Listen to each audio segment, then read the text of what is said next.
Chauvinismo. Wendy, uma garota vale mais que 20 garotos. Você não deve tocar em Wendy, não seria suficientemente respeitoso. Pedro, não. Mas Peter, vou deixar Wendy ir até você uma vez por ano, durante uma semana, para fazer sua limpeza de primavera. Mãe de Wendy. Coloque-a em um pedestal. Deifique sua humanidade, adorar sua divindade, mas certifique-se de que ela limpe sua casa e prepare suas refeições. Ela tem um valor 20 vezes maior que os homens e não há como tocá-la e respeitá-la ao mesmo tempo. No entanto, sua vida começa e termina com um vaso sanitário limpo e arroz não pegajoso. Este absurdo duplo foi espalhado pelo movimento de libertação das mulheres, certo? Errado. O chauvinismo está vivo e bem. As evidências abundam em nossa vida diária. Os meios de comunicação de massa refletem papéis sociais sexistas. Persistem salários desiguais para trabalhos iguais. Você pode ouvir atitudes chauvinistas ecoando nas paredes de bares, clubes esportivos ou onde quer que 3 ou 4 homens se reúnam para fingir que não têm sentimentos, fraquezas ou dúvidas sobre seus egos. Encontro atitudes chauvinistas em meu escritório o tempo todo. Eles prejudicam a interação familiar saudável. Eles proíbem o crescimento no casamento. O pior de tudo é que deram um mau exemplo às crianças. E as crianças seguem o exemplo, especialmente as crianças do sexo masculino, mais especialmente crianças do sexo masculino que procuram uma maneira de evitar o crescimento. A vítima do PPS apresenta uma variação do típico tema chauvinista. Geralmente é mais sutil e sorrateiro. Você nem sempre sabe que está presente até sentir seus efeitos negativos.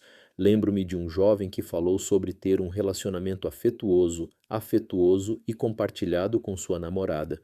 Ele tentou me convencer de que se deleitava com a ternura e a racionalidade da igualdade entre os sexos. Sendo cético, pedi-lhe que explicasse o que ele queria dizer com igualdade humana. Ele me contou sobre os momentos maravilhosos que ele e sua amiga passaram juntos. Ela cuidava dele, o compreendia e o apoiava. Notável era a ausência de sua reciprocidade. Ele obviamente se deixou levar por seu próprio narcisismo quando disse: "Ela não precisa me dizer o que quer, eu sempre sei, então eu dou a ela." O chauvinismo do PPS é, em alguns aspectos, mais letal do que a variedade flagrante e padrão. O fanfarrão não esconde o fato de acreditar em dois conjuntos de regras, um para os homens e outro para as mulheres. Tenho pouca simpatia por uma mulher que se envolve com esse tipo de chauvinista. A culpa é dela. Ele é honesto sobre suas atitudes sexistas, avisando qualquer mulher para ficar longe. Qualquer mulher que ama o fanfarrão, obviamente, não tem orgulho suficiente de si mesma para exigir mais de um relacionamento do que ser tratada como uma cidadã de segunda classe. A vítima do PPS, por outro lado, é mestre em enganar. Ele poderia até dizer que acredita numa relação igualitária entre homens e mulheres. Pior ainda, ele poderia até acreditar naquele momento. No início de um relacionamento, ele pode até praticá-lo, preparando o jantar para ela, ajudando-a a limpar e fazendo tarefas para ela. Na excitação de um novo amor, muitas mulheres interpretam mal estes atos de bondade como prova de uma atitude não sexista. O verdadeiro teste surge quando a mulher tem um problema ou está emocionalmente perturbada. É aí que o chauvinista do PPS revela a sua verdadeira face. Se você mantém um relacionamento próximo com uma vítima de PPS, fique atento a esses sinais de chauvinismo. Obviamente, eles ocorrem em graus variados. Se você tiver um problema, ele imediatamente o assume como problema dele e lhe diz como lidar com ele. Ou ele simplesmente cuida disso para você. Um exemplo pode ser uma festa quando outro cara flerta com você. Sua vítima do PPS tirará seu problema de você e dirá ao cara para deixá-lo em paz. Em suma, a vítima de PPS acha quase impossível deixar a namorada, esposa sozinha e ajudá-la a resolver o seu problema sozinha. Outro indicador do chauvinismo PPS ocorre quando você está emocionalmente perturbado. Isso criará reações imprevisíveis e até obtusas em seu cônjuge.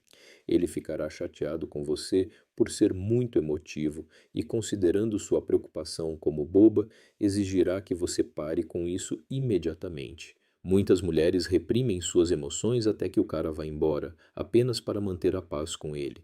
O chauvinismo é um ingrediente-chave na maturidade da vítima do PPS por uma série de razões. Isso fecha a distância entre ele e seu pai. Ele segue os passos de seu pai e sente que agora seu pai o amará. Ele se vê como um homem e acredita que papai acabará por elogiá-lo por isso.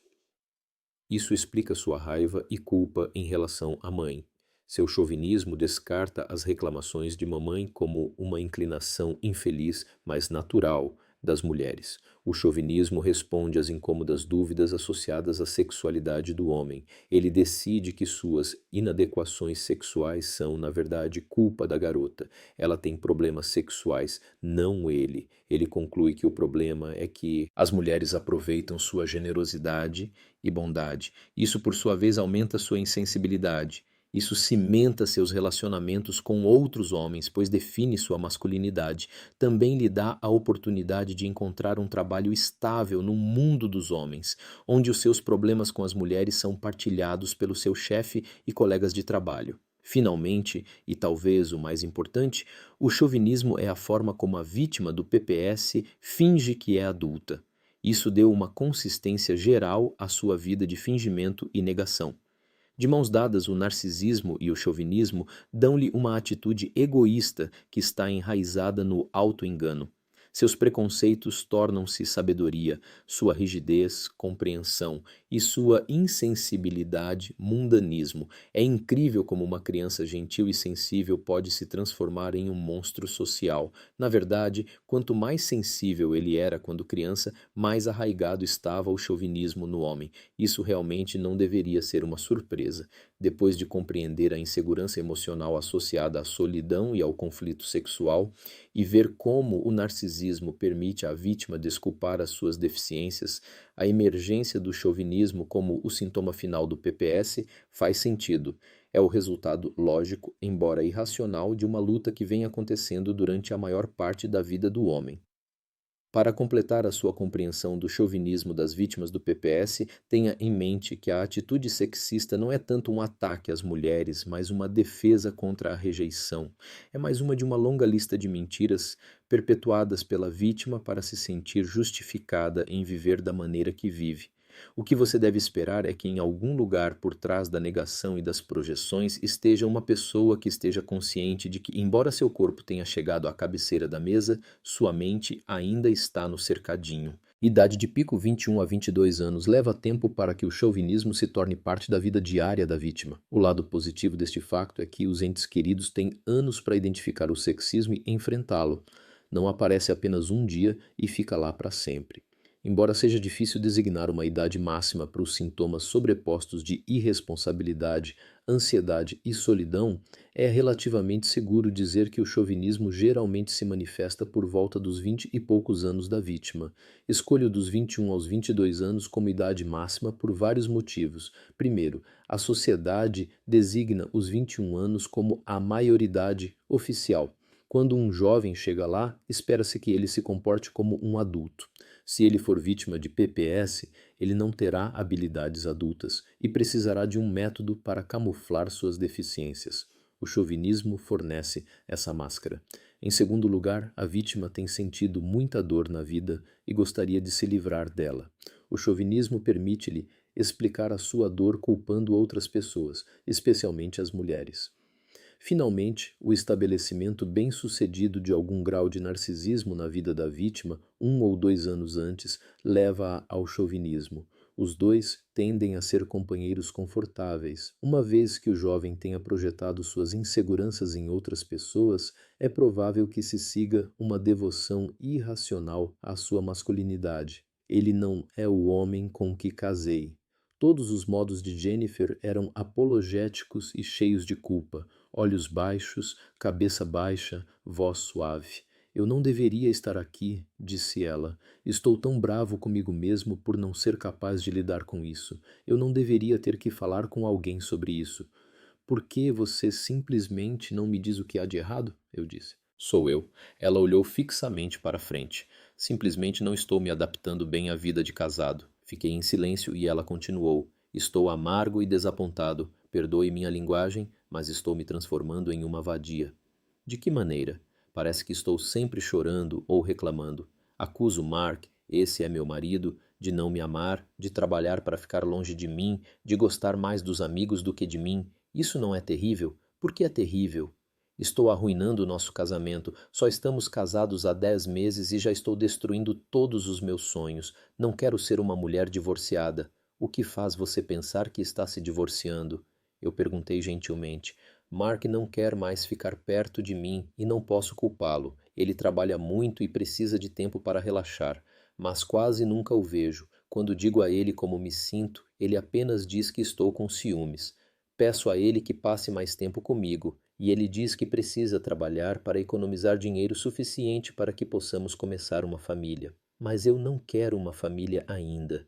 Quero terminar meu último semestre de faculdade, conseguir um emprego melhor e me adaptar à vida de casada antes de ter filhos. Mark diz que ficarei mais feliz quando tiver filhos e ficar em casa. Eu digo que não quero ser dona de casa, mas ele diz que nenhuma esposa dele trabalhará até que os filhos terminem o ensino fundamental. Eu digo a ele que não quero ficar preso em casa pelos próximos 15 anos e ele diz que vou voltar atrás no meu compromisso de constituir família. Ele parece ter toda a sua vida planejada para você, eu disse. O que você quer dizer? Vai fazer isso e porque você ficará feliz fazendo isso, e ele não escuta o que você quer. Ele só está tentando ser útil. Novamente fiquei em silêncio. Mark disse que eu não conseguiria sozinho. Ele diz que meu dinheiro não vale muito. E eu não ganho tanto quanto ele. Isso é verdade. Acho que gostaria que ele dissesse isso de uma maneira mais gentil. Sou muito sensível. Essa é a sua opinião ou a dele? Bem, Mark diz, eu não conseguia mais ficar em silêncio. Você não fica enjoado e cansado de Mark diz? Ei, Mark é um cara maravilhoso e ele é inteligente também. Ok, eu acredito em você. Mas isso não significa que tudo o que dá errado no seu casamento é culpa sua? Mark é o mocinho e você é o bandido, certo? Bem, parece que sim. Ele mudou e eu reclamo o tempo todo. Então ele fica longe, o que só me deixa mais infeliz e por isso reclamo mais. Então você causou a mudança dele? Você está dizendo que Mark não tem opinião própria, que depende totalmente do seu comportamento e que você deve protegê-lo como se ele fosse seu filho e não seu marido. Isso é terrivelmente duro, não é? Perguntou Jennifer. Talvez, mas você precisa ouvir a verdade. Não é verdade que você está tentando proteger Mark de você? Acho que você poderia dizer isso. Isso faz dele um fraco. Ele é tão fraco assim? De jeito nenhum. Quando o conheci, ele era despreocupado e independente.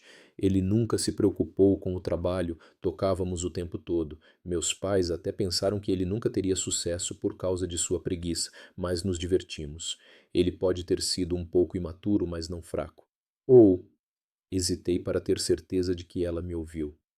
Você nunca viu os problemas dele porque era tão imaturo quanto ele. Poderia ser, ela admitiu. E agora você está crescendo e ele não. Jennifer parecia assustada com as implicações. Não me entenda mal, ele é um homem maravilhoso. Ele trabalha duro e me dá tudo o que eu quero. Tudo? Ela estendeu a mão para a caixa próxima de lenços faciais para enxugar as lágrimas que vieram aos seus olhos. Bem, na verdade não, mas ele é tão bom para mim. Ele é? Ela permaneceu em silêncio. Seu choro se intensificou. Parece que você tem medo de criticar Mark. Ele é algum tipo de Deus, uma pessoa perfeita? De jeito nenhum. Às vezes ele é um verdadeiro pé no saco. Conte-me sobre esse lado de Mark. Bem, ele mudou. Ele trabalha como um idiota, 80 ou 90 horas por semana, e reclama que os outros caras não trabalham duro o suficiente. Esta é a mesma pessoa que abandonou a faculdade porque não queria acordar para as aulas da manhã. Ele passa a maior parte do seu tempo livre bebendo cerveja com os amigos. Ele nunca teve amigos antes e agora parece que não consegue viver sem eles. Ele sempre me disse que eu era seu único amigo verdadeiro. E agora, quando ele me leva para sair, temos que ir ao mesmo velho bar sujo com seus mesmos velhos amigos barulhentos. Ele ri e bebe com eles e me ignora. E ele é cruel. As coisas que ele diz sobre as pessoas são simplesmente horríveis. Existem duas mulheres mais velhas que dirigem a construtora para a qual Mark trabalha. Eles fazem a contabilidade, o trabalho de secretariado, organizam os trabalhos, coisas assim. E eles são meio obstinados, se é que você me entende. Bem, outra noite, Mark e seus amigos estavam sentados no bar dizendo coisas horríveis sobre essas mulheres. E Mark gritou: Inferno, não há nada de errado com essas vadias velhas que uma boa trepada não faria. Consertar. Fiquei chocado. Mark nunca falou assim antes. Silêncio. Deixei que suas próprias palavras fossem absorvidas. Sim, ele mudou. Mas você assume a culpa por isso. Bem, eu fiz algumas coisas erradas, como reclamar. Tudo bem, então você cometeu alguns erros. Então você é humano. Mas parece que seu maior erro é assumir a responsabilidade pelos problemas de Mark. Você pode nos ajudar? Ela implorou. Não quero que meu casamento vá mal. Eu amo ele. Eu realmente quero. Eu posso ajudá-lo com você, mas não posso ajudar Mark ou seu casamento se Mark não estiver aqui. Ele disse que vir aqui é uma perda de tempo e dinheiro. E o que você diz?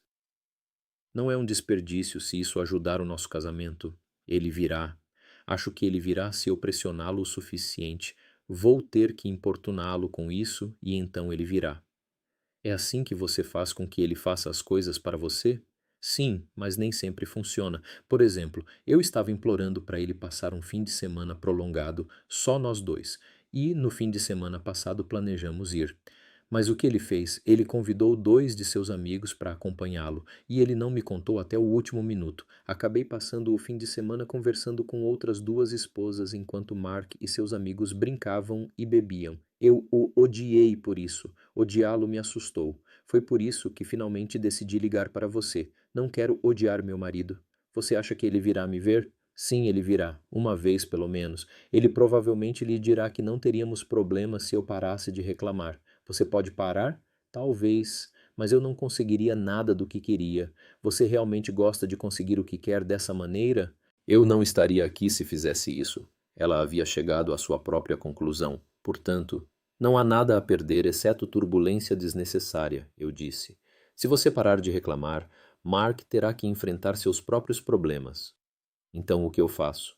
Bem, pare de agir como a mãe dele, pare de se culpar pelos problemas dele e pare de responder ao seu chauvinismo machista. O quê? Jennifer ficou surpresa. Nunca pensei em Mark como um chauvinista. Talvez ele nunca tenha mostrado isso antes. Mas como mais você pode chamar isso?